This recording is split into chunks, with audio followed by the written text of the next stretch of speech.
ವಕ್ಷಸ್ಥಲ ನಿತ್ಯವಾಸ ರಸಿಕಾಂ ತತ್ಕ್ಷಾಂತಿ ಸಂವರ್ಧಿನಿ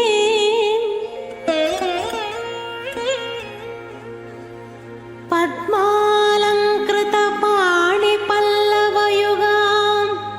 ಪದ್ಮಾಸನಸ್ಥಾಂ ಶ್ರಿಯಂ ವಾತ್ಸಲ್ಯಾದಿ ಗುಣೋಜ್ವಲಾಂ ಭಗವತಿ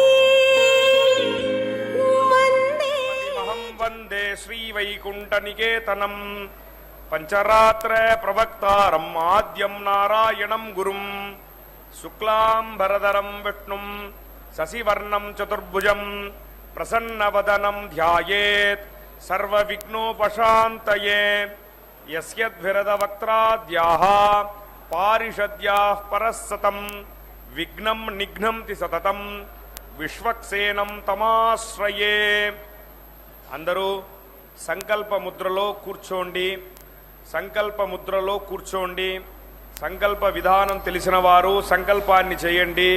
సంకల్ప విధానం తెలియని వారు అమ్మవారినే ప్రార్థన చేయండి. எல்லாரும் சங்கல்ப முத்திரையில உக்காந்துக்கோங்கோ. சங்கல்ப விதானம் தெரிஞ்சவா சங்கல்பத்தை செய்யுங்கோ. சங்கல்ப விதானம் தெரியாதவா தாயாரையும் பெருமாளையும் பிரார்த்தனை பண்ணுங்கோ. சர்வேஷாம் பக்தஜனானாம் க்ஷேமஸ்தைரிய விஜய வீரிய அபய ஆயுராரோக்கிய ஐஸ்வர்ய அபிவிருத்தியர்த்தம் தர்மார்த்த காம்யமோக்ஷ ಚತುರ್ವಿಧ ಫಲಪುರುಷಾರ್ಥ ಸಿದ್ಧ್ಯರ್ಥಂ ಮನೋವಾಂಚತ ಫಲಸಿದ್ಧ್ಯರ್ಥಂ ರಾಜದ್ವಾರೆ ಸರ್ವಕಾರ್ಯ ಅನುಕೂಲತಾ ಸಿದ್ಧ್ಯರ್ಥಂ ಆರೋಗ್ಯ ದೃಢಗಾತ್ರ ವಜ್ರಶರೀರಾಭಿವೃದ್ಧ್ಯರ್ಥಂ ಲೋಕಕ್ಷೇಮಾರ್ಥಂ ಶ್ರೀ ಪದ್ಮಾವತಿ ಶ್ರೀನಿವಾಸ ಕೃಪಾಕಟಾಕ್ಷ ಸಿದ್ಧ್ಯರ್ಥಂ ಕಲ್ಯಾಣ ಮಹೋತ್ಸವಂ ಆಚಾರ್ಯ ಮುಖೇನ ಅದ್ಯ ಕರಿಷ್ಯೆ ಸರ್ವಂ ಶ್ರೀ ವೆಂಕಟೇಶಾರ್ಪಣಮಸ್ತು. ಗೋವಿಂದ ಗೋವಿಂದ. ಪದ್ಮಪ್ರಿಯೇ ಪದ್ಮಿನಿ ಪದ್ಮಪ್ರಿಯೇ ಪದ್ಮಿನಿ ಪದ್ಮಹಸ್ತೆ ಪದ್ಮಾಲಯೇ ಪದ್ಮದಳಾಯತಾಕ್ಷಿ ವಿಶ್ವಪ್ರಿಯೇ ವಿಷ್ಣು ಮನೋನುಕೂಲೆ ತ್ವತ್ಪಾದ ಪದ್ಮಂ ಮಯಿ ಸನ್ನಿಧತ್ಸ್ವ. ನಮಃ ಪದ್ಮಾವತ್ಯೈ. ಪದ್ಮಾವತಿ ಅಮ್ಮನವರ ಕಲ್ಯಾಣೋತ್ಸವ ಕಾರ್ಯಕ್ರಮ ಅತ್ಯಂತ ವೈಭವದಿಂದ ಆಚರಿಸಲ್ಪಡ್ತಾ ಇದೆ. ತಿರುಚಾನೂರಿನಿಂದ ನೇರ ಪ್ರಸಾರವನ್ನು, ಪ್ರತ್ಯಕ್ಷ ಪ್ರಸಾರವನ್ನು ನಾವೆಲ್ಲರೂ ವೀಕ್ಷಿಸ್ತಾ ಇದ್ದೇವೆ. ಆತ್ಮೀಯ ವೀಕ್ಷಕರೇ, ಪುಣ್ಯಪ್ರದವಾದ ಈ ಕಾರ್ಯಕ್ರಮಕ್ಕೆ ತಮ್ಮೆಲ್ಲರಿಗೂ ಕೂಡ ಆದರದ ಸ್ವಾಗತ, ಸುಸ್ವಾಗತ. ತಾಯಿ ಪದ್ಮಾವತಿ ಅಮ್ಮನವರು, ಶ್ರೀನಿವಾಸ ದೇವರು ಯಾವ ರೀತಿಯಾಗಿ ತಿರುಮಲ ಕ್ಷೇತ್ರದಲ್ಲಿ ಭಕ್ತರಿಂದ ಪ್ರತಿನಿತ್ಯ ಅನೇಕ ಉತ್ಸವಗಳನ್ನು ಪಡೆದುಕೊಳ್ಳುತ್ತಾ ಭಕ್ತ ಕುಲವನ್ನು ಅನುಗ್ರಹಿಸ್ತಾ ಇದ್ದಾರೋ, ಅದೇ ರೀತಿಯಾಗಿ ಪದ್ಮಾವತಿ ಅಮ್ಮನವರು ಕೂಡ ಅದೇ ಮಾರ್ಗವನ್ನೇ ಅನುಸರಿಸುತ್ತಾ ಭಕ್ತ ಕೋಟಿಯನ್ನು ಅನುಗ್ರಹಿಸ್ತಾ ಇರುವಂತಹದ್ದು. ಅಂತಹ ಆ ತಾಯಿಯ ಕಾರ್ಯಕ್ರಮ ಕಲ್ಯಾಣ ಮಹೋತ್ಸವ. ಇಂತಹ ಕಲ್ಯಾಣ ಮಹೋತ್ಸವಕ್ಕೆ ಬಂದಂತಹ ಭಕ್ತರಿಂದೆಲ್ಲರಿಂದಲೂ ಕೂಡ ಸಂಕಲ್ಪವನ್ನು ಮಾಡಿಸಿದ್ದಾರೆ ಮೊಟ್ಟ ಮೊದಲಿಗೆ. ಅದಾದ ನಂತರ ಶ್ರೀನಿವಾಸ ದೇವರ ಪದ್ಮಾವತಿ ಅಮ್ಮನವರ ಪಾದ ಪದ್ಮಗಳನ್ನು ನಮಿಸಿ ಅರ್ಚಕ ವರೇಣ್ಯರು ಕಲ್ಯಾಣೋತ್ಸವ ಕಾರ್ಯಕ್ರಮವನ್ನು ಆರಂಭಿಸ್ತಾ ಇದ್ದಾರೆ. ನಿರ್ವಿಘ್ನ ಪರಿಸಮಾಪ್ತಿಗಾಗಿ ವಿನಾಯಕನ ಪೂಜೆಯ ಪರ್ಯಾಯವಾಗಿ ವಿಶ್ವಕ್ಸೇನ ಆರಾಧನೆಯನ್ನು ಮಾಡುತ್ತಾ ಸ್ಥಳ ಶುದ್ಧಿ, ವಾತಾವರಣ ಶುದ್ಧಿ, ದ್ರವ್ಯ ಶುದ್ಧಿ, ಆತ್ಮಶುದ್ಧಿಗಾಗಿ ನಡೆಸುವಂತಹ ಶುದ್ಧಿ ಪುಣ್ಯಾಹ ವಾಚನ ಕಾರ್ಯಕ್ರಮವನ್ನು ಆರಂಭಿಸಿದ್ದಾರೆ. ಶುದ್ಧಿ ಪುಣ್ಯಾಹ ವಾಚನೆಯನ್ನು ಸ್ವಸ್ತಿ ಪುಣ್ಯಾಹ ವಾಚನೆ ಎಂಬುದಾಗಿಯೂ ಕೂಡ ಕರೆಯುತ್ತಾರೆ. ಇಂತಹ ಸ್ವಸ್ತಿ ಪುಣ್ಯಾಹ ವಾಚನೆ ಕಾರ್ಯಕ್ರಮ ಪರಿಸಮಾಪ್ತಿಯಾಗ್ತಾ ಇದ್ದಂತೆಯೇ ಇದು ನಾವು ವೀಕ್ಷಿಸ್ತಾ ಇದ್ದೇವೆ. ಅರಶಿಣ ಗೊಂಬಿನ ಹಾರವನ್ನು ತಾಯಿ ಪದ್ಮಾವತಿ ಅಮ್ಮನವರಿಗೆ ಅರ್ಪಿಸಿರತಕ್ಕಂತಹದ್ದು. ಅತ್ಯಂತ ಮಂಗಳ ಸ್ವರೂಪಿಣಿಯಾದಂಥವಳು ಆ ತಾಯಿ. ಅಂತಹ ಆ ತಾಯಿಗೆ ಮಂಗಳ ದ್ರವ್ಯಗಳನ್ನು ಅಲಂಕಾರವಾಗಿ ಸಮರ್ಪಣೆ ಮಾಡ್ತಾ ಇದ್ದಾರೆ. ಇದೆಲ್ಲದರ ಪ್ರತ್ಯಕ್ಷ ಪ್ರಸಾರವನ್ನು ಶ್ರೀ ವೆಂಕಟೇಶ್ವರ ಭಕ್ತಿ ವಾಹಿನಿಯವರು ನಮ್ಮೆಲ್ಲ ವೀಕ್ಷಕರೊಂದಿಗೆ ಹಂಚಿಕೊಂಡು ನಮ್ಮೆಲ್ಲರನ್ನೂ ಕೂಡ ಪುಣ್ಯ ಸಂಪಾದನೆ ಮಾಡುವ ಕಾರ್ಯದಲ್ಲಿ ನಿಮಗ್ನರಾಗುವಂತೆ ಪ್ರೇರೇಪಿಸ್ತಾ ಇದ್ದಾರೆ. ನಾವು ನಮ್ಮ ಬಂಧುಗಳನ್ನು, ಬಾಂಧವರನ್ನು, ಮಿತ್ರರನ್ನು ಕಾರ್ಯಕ್ರಮದಲ್ಲಿ ಭಾಗಿಗಳನ್ನಾಗಿ ಮಾಡಿಸಿ ನಮ್ಮ ಕರ್ತವ್ಯವನ್ನು ನಾವೆಲ್ಲರೂ ಕೂಡ ನಿಭಾಯಿಸೋಣ. ತಾಯಿಯ ಕಲ್ಯಾಣೋತ್ಸವದಲ್ಲಿ ಸ್ವಸ್ತಿ ಪುಣ್ಯಾಹ ವಾಚನೆಯ ನಂತರ ಶ್ರೀನಿವಾಸ ದೇವರ ಬಲಗೈಗೆ ಕಂಕಣ ಧಾರಣೆ ಹಾಗೂ ಪದ್ಮಾವತಿ ಅಮ್ಮನವರ ಎಡಗೈಗೆ ಕಂಕಣ ಧಾರಣೆ ಎನ್ನುವಂತಹ ಕಾರ್ಯಕ್ರಮವಿರುತ್ತದೆ. ಅದಾದ ನಂತರ ಶ್ರೀನಿವಾಸ ದೇವರಿಗೆ ಯಜ್ಞೋಪವೀತವನ್ನು ಸಮರ್ಪಣೆ ಮಾಡಿ ಕನ್ಯಾದಾನ ಕೈಂಕರ್ಯವನ್ನು ನಡೆಸಿಕೊಡುತ್ತಾರೆ. ಶ್ರೀನಿವಾಸ ದೇವರಿಗೂ ಪದ್ಮಾವತಿ ಅಮ್ಮನವರಿಗೂ ಸೇರುವಂತೆ ಉದ್ದವಾದಂತಹ ಪುಷ್ಪಮಾಲೆಯನ್ನು ಸಮರ್ಪಣೆ ಮಾಡಿ ಮಧ್ಯದಲ್ಲಿ ತೆಂಗಿನಕಾಯಿಯನ್ನು ಇರಿಸಿ ಹರಿವಾಣದ ಮೇಲೆ ಕೈಯಲ್ಲಿ ಮಂತ್ರಾಕ್ಷತೆ ಹಿಡಿದು ಮಂತ್ರಗಳನ್ನು ಉಚ್ಚರಿಸುತ್ತಾ ಕಟ್ಟ ಕಡೆಯಲ್ಲಿ ಕ್ಷೀರದಿಂದ ಅಭಿಷೇಕವನ್ನು ಆಚರಿಸಿ ಆ ಮಂತ್ರಾಕ್ಷತೆಯನ್ನು ತಾಯಿಗೂ ಶ್ರೀನಿವಾಸ ದೇವರಿಗೂ ಅರ್ಪಿಸಿ ಪುಷ್ಪಮಾಲೆಯನ್ನು ತಾಯಿಯ ಸಿಂಹಾಸನಕ್ಕೆ ಅರ್ಪಿಸುವಂತಹದ್ದು. ತದನಂತರ ಅಗ್ನಿ ಪ್ರತಿಷ್ಠೆಯನ್ನು ಮಾಡ್ತಾರೆ 33 ಕೋಟಿ ದೇವತೆಗಳ ಪ್ರತಿನಿಧಿಯಾಗಿ. ಅಗ್ನಿ ಪ್ರತಿಷ್ಠೆಯ ನಂತರ ಮಂಗಳಕರವಾದಂತಹ ಮಾಂಗಲ್ಯ ಪೂಜೆ ಇತ್ಯಾದಿಗಳನ್ನೆಲ್ಲವನ್ನು ಕೂಡ ಪೂರ್ಣಗೊಳಿಸಿ ಸ್ವಾಮಿಯ ಕೈಯನ್ನು ಮುಟ್ಟಿಸಿ ಪದ್ಮಾವತಿ ಅಮ್ಮನವರ ಕೊರಳಿಗೆ ಮಾಂಗಲ್ಯ ಧಾರಣೆ ಎನ್ನುವಂತಹ ಕಾರ್ಯಕ್ರಮ, ಕರ್ಪೂರ ನೀರಾಜನ, ಮಾಲಾ ಪರಿವರ್ತನೆ, ಅಕ್ಷತಾರೋಪಣೆ, ಈ ಎಲ್ಲ ಕೈಂಕರ್ಯಗಳನ್ನು ವಾದ್ಯಗಳ ಧ್ವನಿಯನ್ನು ಕೇಳುತ್ತಾ ವೇದ ಪಂಡಿತರು ವೇದ ಮಂತ್ರಗಳನ್ನು ಪಠಿಸ್ತಾ ಇದ್ದಾರೆ. ಆ ವೇದ ಮಂತ್ರಗಳನ್ನು ಕೇಳುತ್ತಾ ನೋಡುವ ಭಾಗ್ಯವನ್ನು ನಾವೆಲ್ಲರೂ ಕೂಡ ಪಡೆದುಕೊಂಡಿದ್ದೇವೆ. ವೇದ ಪಾರಾಯಣ ಪ್ರಿಯನನ್ನು ವೇದ ಮಂತ್ರಗಳ ಪಾರಾಯಣದೊಂದಿಗೆ ಸಂತೋಷಗೊಳಿಸುವ ಕಾರ್ಯವನ್ನು ವೇದ ಪಂಡಿತರು ಮಾಡ್ತಾ ಇದ್ದರೆ, ಭಕ್ತರಾದ ನಾವೆಲ್ಲರೂ ಕೂಡ ಆ ತಾಯಿಯ ನಾಮವನ್ನು, ಶ್ರೀನಿವಾಸ ದೇವರ ನಾಮವನ್ನು ಉಚ್ಚರಿಸುತ್ತಾ ಕೈಂಕರ್ಯವನ್ನು ವೀಕ್ಷಿಸುತ್ತಾ ಪುಣ್ಯ ಸಂಪಾದನಾ ಕಾರ್ಯದಲ್ಲಿ ಮಗ್ನರಾಗೋಣ. ತಾಯಿಯ ಹಾಗೂ ಶ್ರೀನಿವಾಸ ದೇವರ ಪರಮಾನುಗ್ರಹಕ್ಕೆ ಪಾತ್ರರಾಗೋಣ.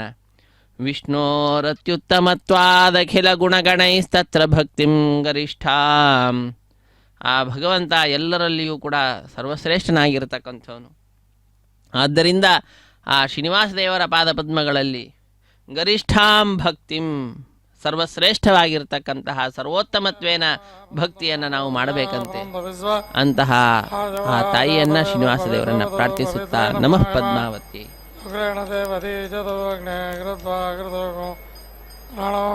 ಪವಿತ್ರ ಮಂತ್ರಿಷೇ ಅಗ್ನೇ ವಿತನಮಂತರ ಬ್ರಹ್ಮದೇನ ಪುನೇಮಹೇ ಉಭಾಭ್ಯಾಂ ದೇವಸುವಿತ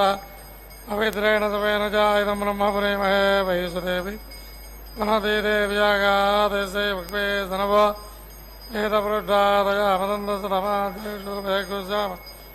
ತಥಯೋರೀಣಾಂ ವೈಶ್ವಾನರೋ ರಶ್ಮಿಭಿರ್ಮಾಪನಾದು ಪಾದಪ್ರಾಣೇನ ಶಿರೋಮಜೋ ಭೂದ್ಯಾವಾ ಪೃಥಿವಿ ಹೇಸಾಭಜೋ ಬೇರ್ದಾವರೇಷ್ಣಿಯೇ ಮಾಮನೀತಾ ಭಾದ್ವಿಸವಿತಸ್ರವೇ ವ್ರಜಿಷ್ಠೈರ್ದೇವ ಹನ್ಮವೇಗ್ನೇ ದಕ್ಷಯೇ ಪುನಾಹಿಮಾಯನ ದೇವ ಆಪುನದಾಯನ ಭೋ ದಿವ್ಯಂಗಸಾದೇನ ದಿವ್ಯೇನ ಬ್ರಹ್ಮಣಾಯುಧಂ ಬ್ರಹ್ಮಪುರೇಮಹೇ ಭಾವಮಾನಿ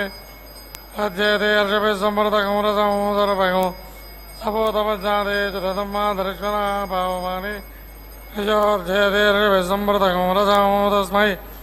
ಸರಸ್ವತಿ ದ್ವೇ ಕ್ಷೀರಕಂ ಸರ್ಪಿರ್ಮದೋದಕಂ ಭಾವಮಾನಿ ಸ್ವಸೈನೇ ಚತುರ್ಗಾಹಿ ಭಯಸ್ವತಿ ಹರ್ಷಭಿ ಸಂವೃತೋ ರಸಃ ಬ್ರಾಹ್ಮಣೇ ಶಮೃತಕಂ ಏತಾಂ ಭಾವಮಾನಿ ದ್ವಿಚಂದುರಾಯ ಮಲ್ಲೋಕಮದೋ ಹಮಂ ಕಾಮಾನ್ ಸಮರ್ಥಯಂತುನಃ ದೇವೈರ್ದೇವೈ ಸಮಾವೃತಾ ಭಾವಮಾನೇ ಸ್ವಸೇನೆ ಸ್ವದೋಗಾಹಿ ಕೃತಚ್ಯುತ ಹರ್ಷಭಿ ಸಂವೃತೋ ರಸ ಗಣೇಶಮೃತಕಂ ಹಿತಂ ಯೇನ ದೇವ ಪವಿತ್ರೇಣ ಆತ್ಮಾನಂ ಪುನದೆ ಸುಧಾದೇನ ಸಹಸ್ರಧಾರೇಣ ಭಾವಮಾನ್ಯ ಪುರಂತಮ ಹಾರಾಪದ್ಯಂ ಪವಿತ್ರಂ ಸದೋಜ್ಜಾಮಕಂ ಹಿರಣ್ಮಯಂ ತೇನ ಬ್ರಹ್ಮವಿದೋ ಭಯಂ ಭೂತಂ ಬ್ರಹ್ಮ ಮಹೇಂದ್ರಸುನೇತಿ ಸಹ ಮಾಪನಾತು ಸೋಮಸ್ವಜ್ಯ ವರುಣ ಸಮೇಧ್ಯ ಯಮೋ ರಾಜ ಪ್ರವರುಣಾಭಿಪ್ರಾತಮ ಜಾತವೇದಾಮುಜ್ಜಯುಂಜಾಪನಾತು ಪೂರ್ಭವಸ್ವ ತಜ್ಜಯೋರಾವೃಣೀಮಹೇ ಗಾತುಂ ಯಜ್ಞಾಯ ಗಾತುಂ ಯಜ್ಞಪತಯೇ ದೈವೇ ಸ್ವಸ್ತಿರಸ್ತುನ ಸ್ವಸ್ತಿರ್ಮಾನುಷೇಭ್ಯ ಊರ್ಧ್ವಂ ಜಿಗಾತವೇದಜಂ ಸನ್ನೋऽस्तु द्विपदे ಸಂಜತುಷ್ಪದೇ ಓಂ ಶಾಂತಿ ಶಾಂತಿ ಶಾಂತಿ.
गाधा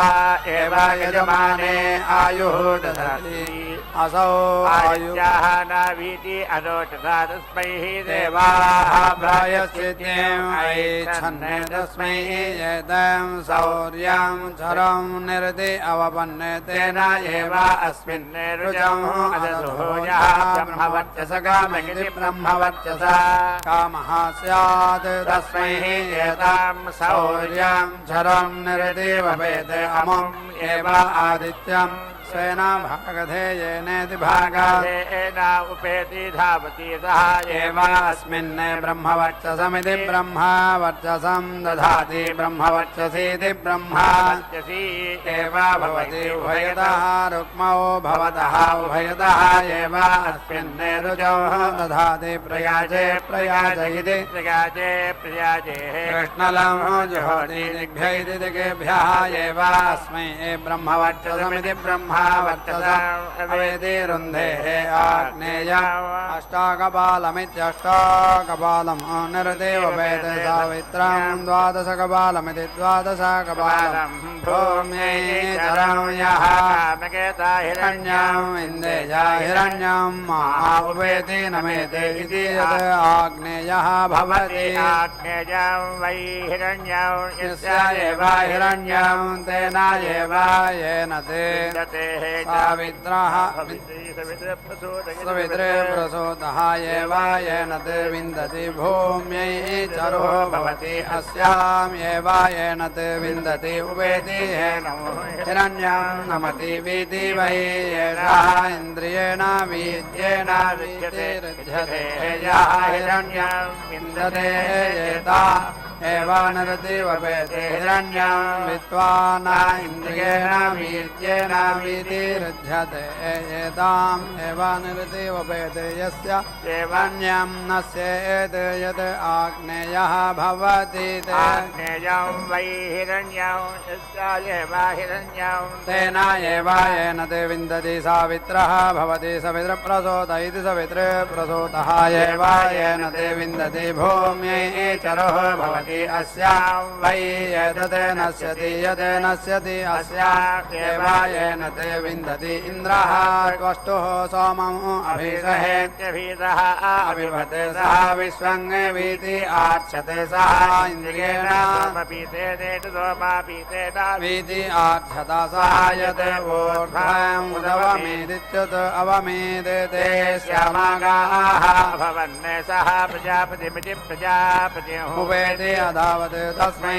एतं सोमेन्द्रं श्यामाकं चरं निरति अवपत् तेन एव अस्मिन् इन्द्रियं सोमवीतमिति सोमवीतम् अदधाति वीति वै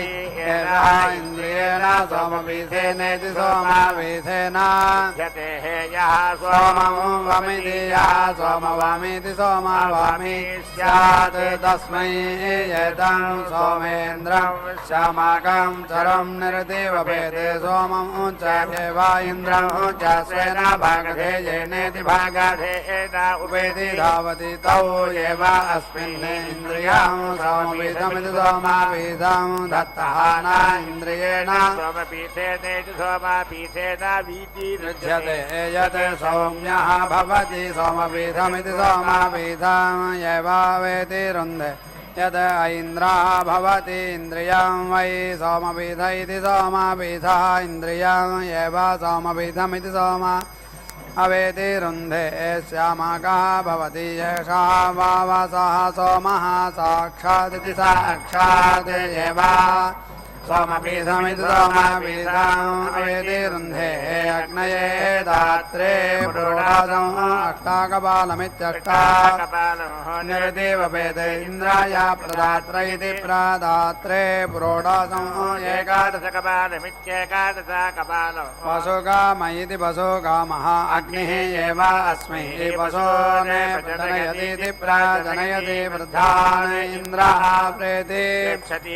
मधुघृता अपहाधानाः भवन्ति एतदे वै पशूनां रूपेण एव पशून् अवेति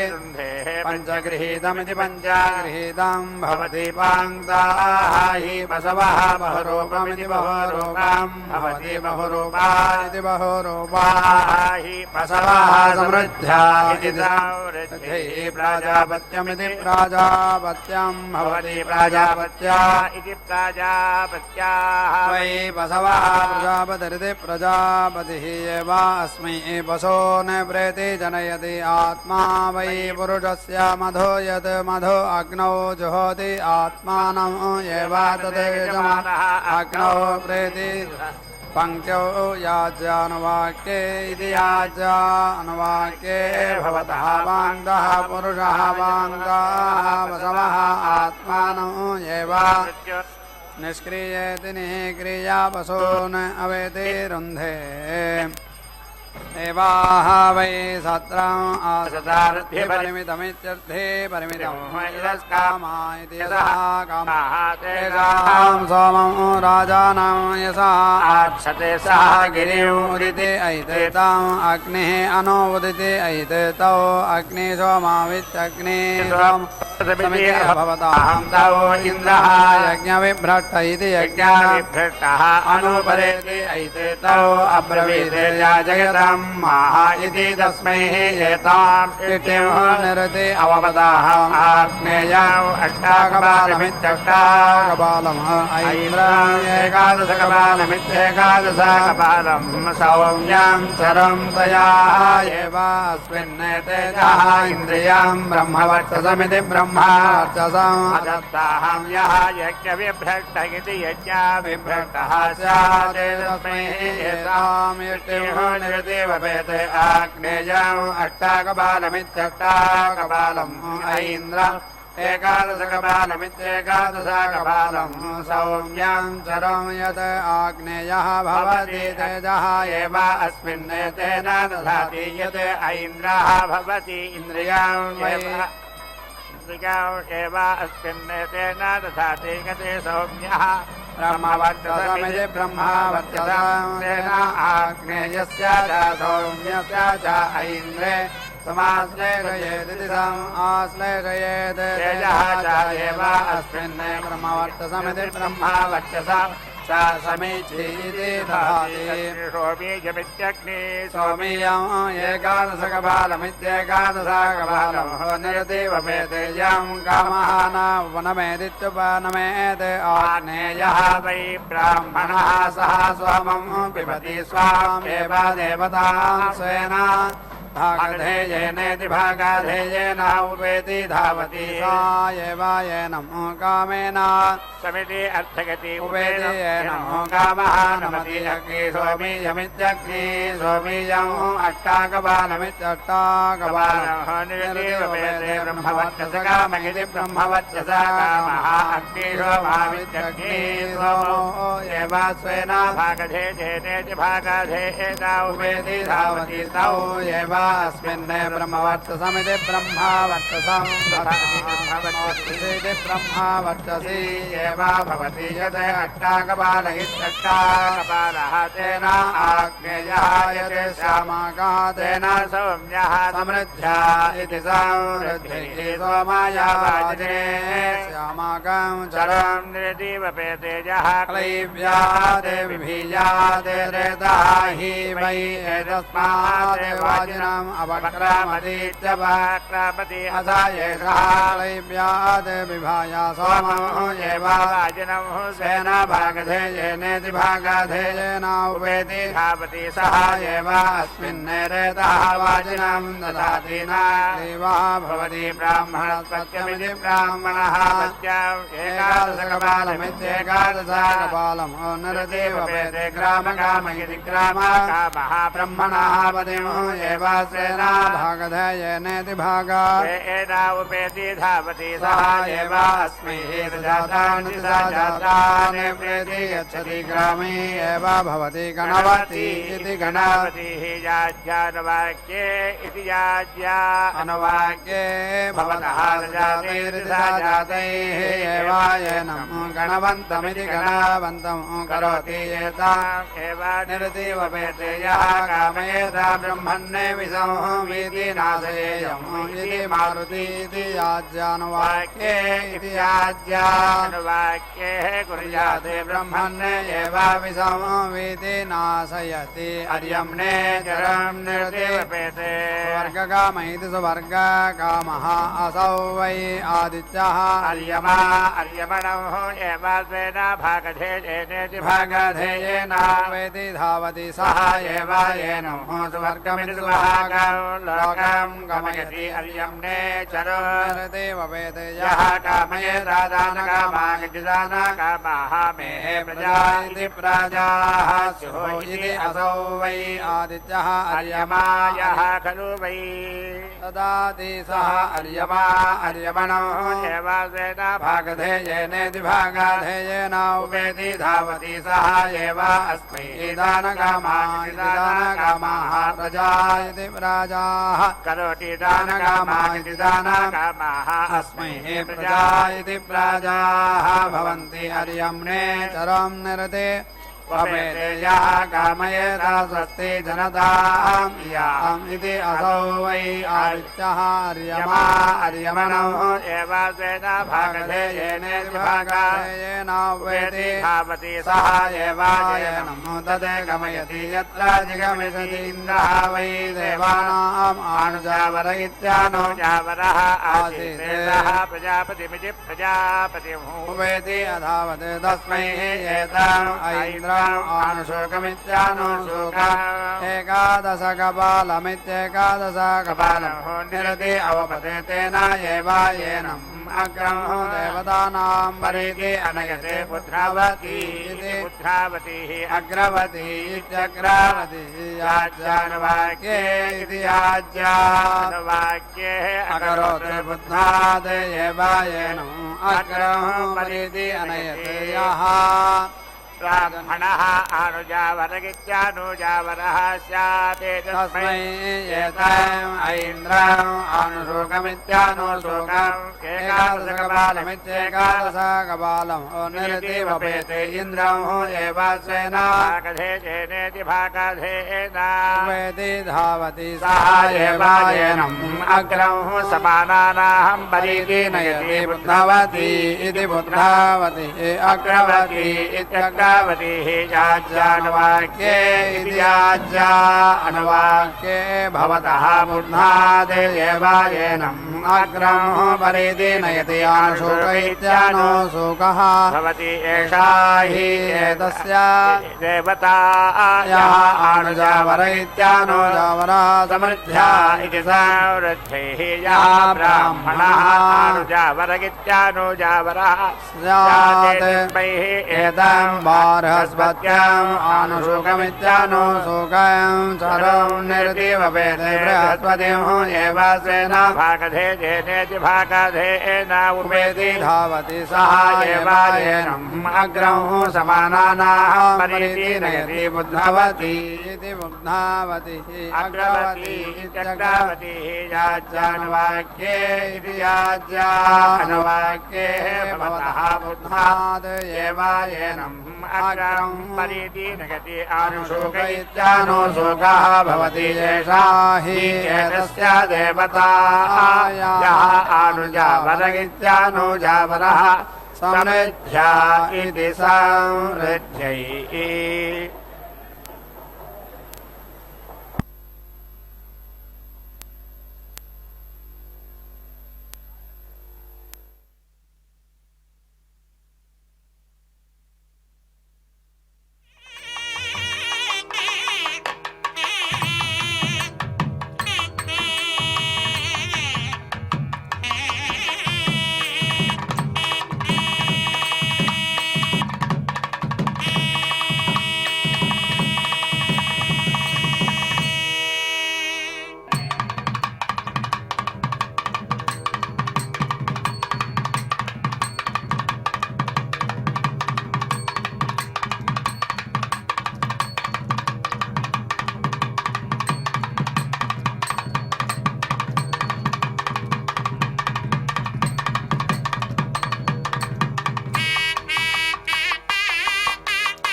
ताः पुनः याचदाता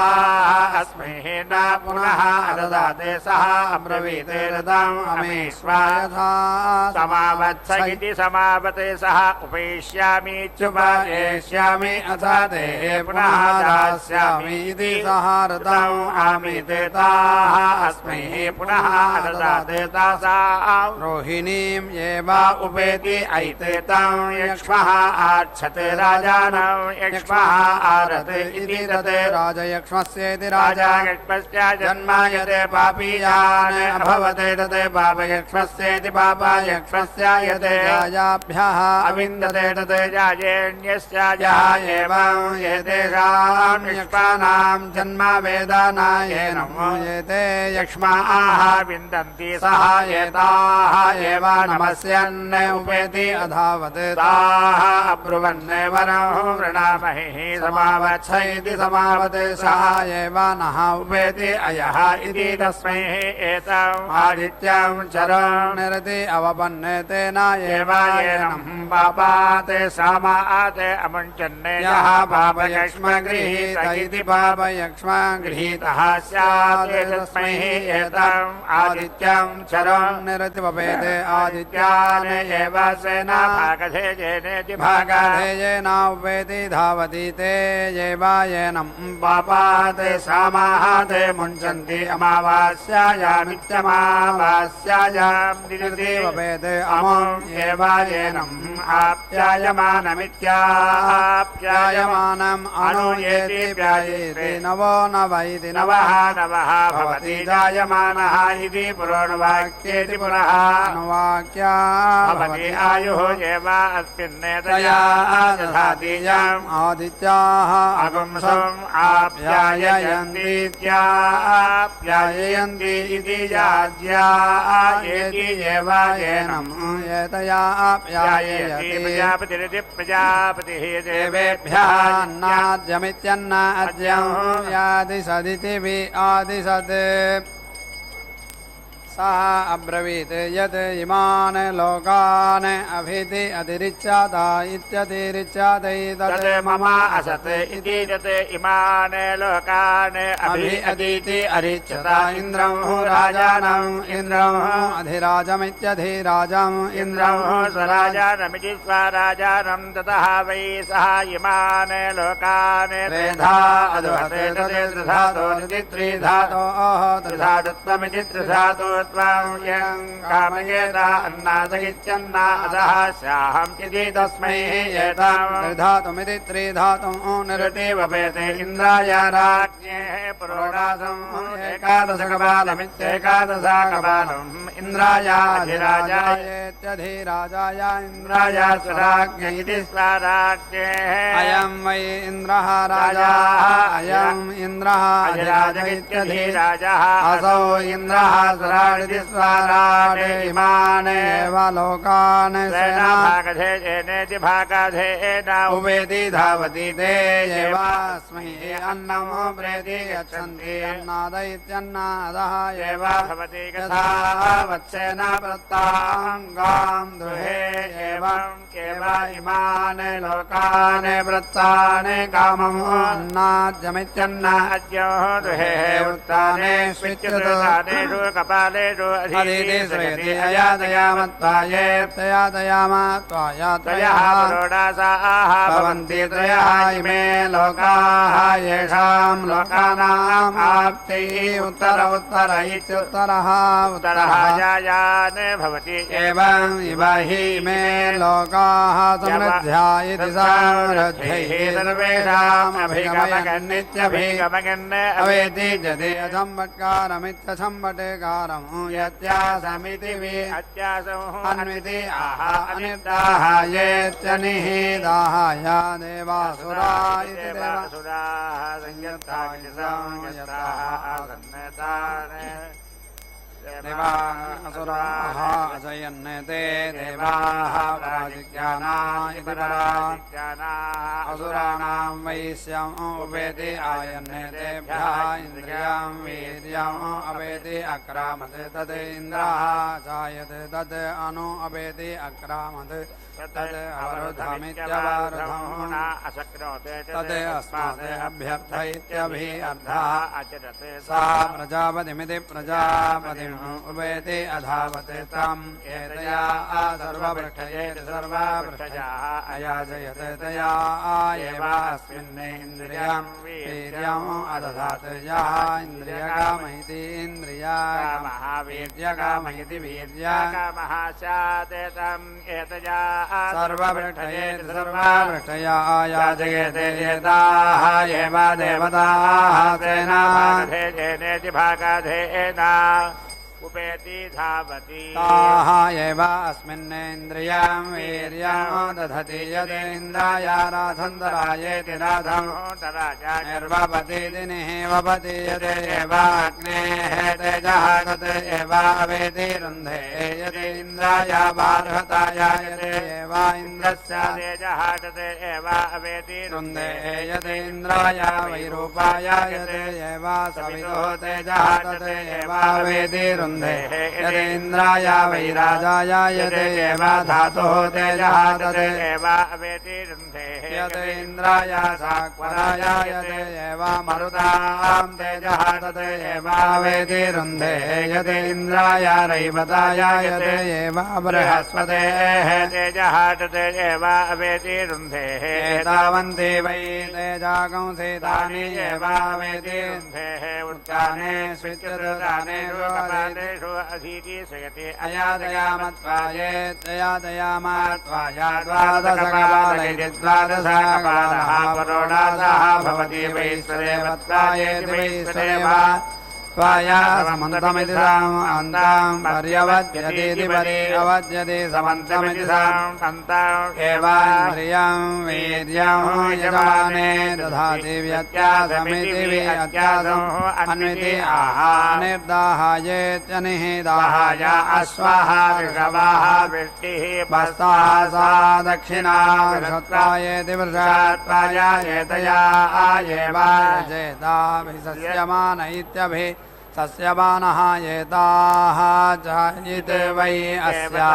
देवताः अन्नम् अदन्ति एव अस्य मनुष्याः जनः वै कौणेजः क्रतुचिदमिति क्रतुचिदं जानकीम् चक्षुर्वण्यमिति चक्षुः वन्योः अजाते तस्मै एतां यष्टिं निरते अवपते अग्नये भ्राजस्वते पुरोडासम् अष्टाकपालमित्यष्टाकपालम् सौर्यं चरम् अग्नये भ्राजस्वते पुरोडासम् अष्टाकपालमित्यष्टाकपालम् तया एव अस्मिन् चक्षुः दधाति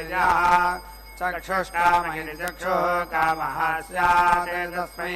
एताम् इष्टिं निर्देवपेते अग्नये भ्राजस्वते पुरोडासम् अष्टाकपालमित्यष्टाकपालम् सौर्यं चरम् अग्नये भ्राजस्वते पुरोडासम् अष्टाकपालमित्यष्टाकपालम् अग्नेः वै चक्षुषा मनुष्याः वीति पश्यन्ति सूर्यस्य देवाः अग्निं च एव सूर्यम् च स्वेन भागधेयेनेति भागधेयेन उपेति धावति तौ एव अस्मिन् चक्षो दत्तः चक्षुष्मा एव भवति यत् आग्नेयौ भवतः चक्षुषी इति एव अस्मिन् तत् प्रतीति दधाति यत् सौर्यः नासिकां तेनाभितः सौर्यम् आग्नेयौ भवतः तस्मात् अभितः नासिकां चक्षुषी इति स्मात् नासिकया चक्षुषी इति विधृते समानी इति याज्ञानुवाक्ये इति याज्ञा अनुवाक्ये भवतः समानं हि चक्षुः समृद्ध्या इति समृद्धिः उदिते बोध्यं जातवेदसमिति जाता वेदसंहो सप्तः हरितः रथे चित्रं देवानाम् उदिति अगात् अनेकम् इति पिण्डान् प्रेति यच्छति चक्षुः एव अस्मै प्रेति यच्छति यत् एव तस्य तत् ध्रुवाः असि ध्रुवाः अहं प्रजाते त्रिजुषा जातेषु भूजा समूह धीरः चेत्ता वसुभिजिति वसुभिति ध्रुवः असि ध्रुवः अहं सजातेषु इति सजातेषु भूयासौ उग्रः चेत्ता वसुभिदिति वसुभिति ध्रुवः असि ध्रुवः अहं सजातेषु इति सजातेषु भूयासौ अभिभूरित्यभिभूः चेत्ता वसुभिजिति वसुभिति आमनमित्यामनः असि आमनस्येत्यामनस्य देवाः ये सजाता इति सजाताः कुमाराः समनस इति समनसः तान् अहं कामये हृदा ते मां कामयन्तः हृदा तान् मे आमनस इत्यामनसः कृधि स्वाहा आमनमित्यामनः असि आमनस्येत्यामनस्य देवाः याः त्रियः समनस इति समनसः ताः अहं कामये हृदा ताः मां कामयन्ताहं हृदाताः मे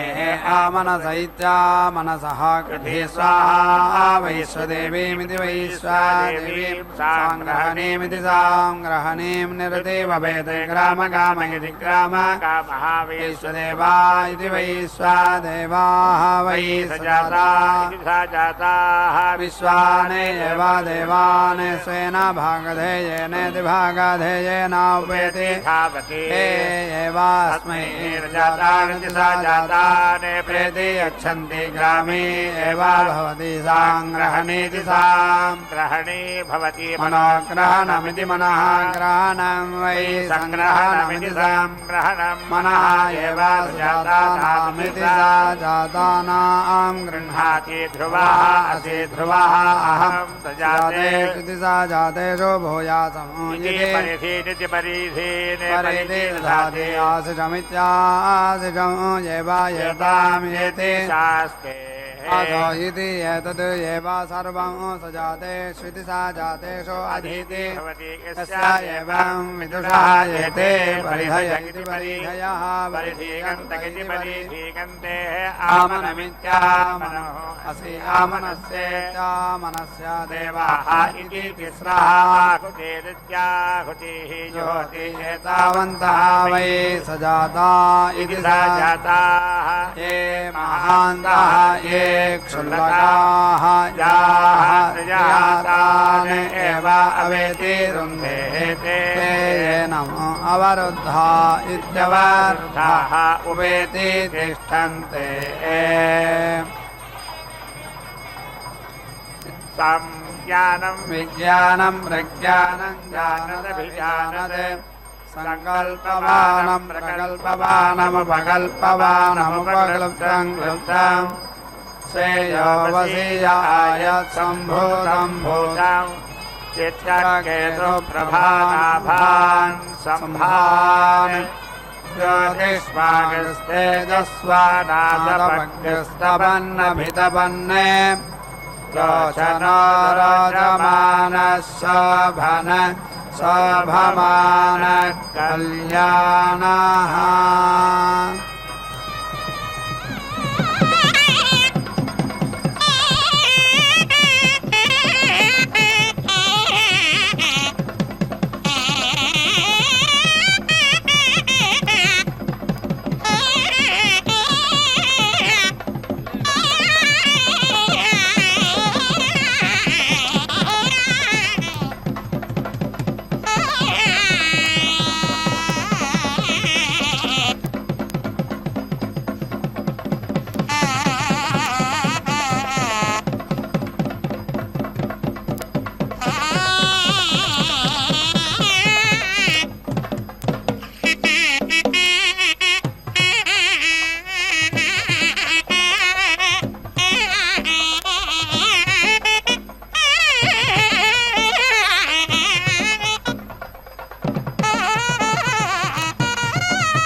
यद् नवम् ऐत् तद् नवनीतमिति नवनीतम् अभवत् यद् असर्पद् तद् सर्पिः अभवत् यद् अध्रियता तद् घृतम् भवत् अस्विनः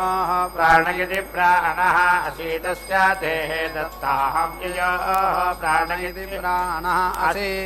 इन्द्रस्य प्राणयति प्राणः असीतस्य ते ददातु यस्य प्राणयति प्राणः असि स्वाहा विद्यावरुणयोर्दिमित्रावरुणयोः प्राणयति प्राणः असीतस्य ते दत्तां ययोः असि स्वाहा विश्वेषां देवानां प्राणयति प्राणः असीतस्य ते ददतु येषां प्राणयति प्राणः असि स्वाहा घृतस्य धाराम् अमृतस्य पन्थाम् इन्द्रेण दत्तां प्रयतामिति प्रायतां मरुद्भिरिति मरुद्भिः तत् स्वाहा विष्णुः परिति अपश्यत् तत् स्वाहा गवि ऐरयते पावमानेन स्वाहा सोमेन गायत्रस्य वर्तन्या उपागंसो ऋत्युपागंसोः वीर्येण देवः स्वाहा सविता इति सृजतो जीवातवे जीवनस्यादिः बृहत् रथन्तरयोरिति बृहत् रथन्तरयोः स्वाहा सोमेन दृष्टुवः वर्तन्या शुक्रस्य वीर्येण देवः स्वाहा सविता उदिति पूर्णाहुतिमुत्तमाञ्जुहोति सर्वं वै पूर्णाहुतिः सर्वमेवाप्नोति अथो इयं वै पूर्णाहुतिः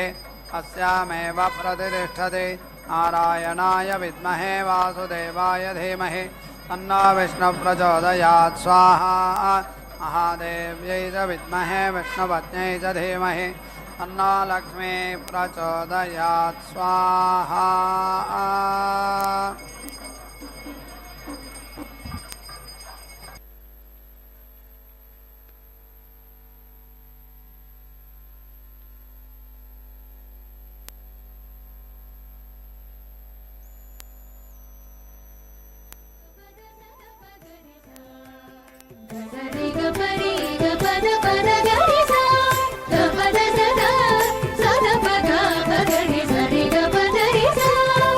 ಅಲಮೇಲು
మరచినే వాడికైన వాడు నీకు బలవడనే ఆడుకోలు మాటవాడు అన్నిటాలించడటే ఆడుకోలు మాటవాడు అన్నిటాలించడటే ఏడలేని తమకాన నేల పొరలేవే ఆడుకోలు మాటవాడు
ॐ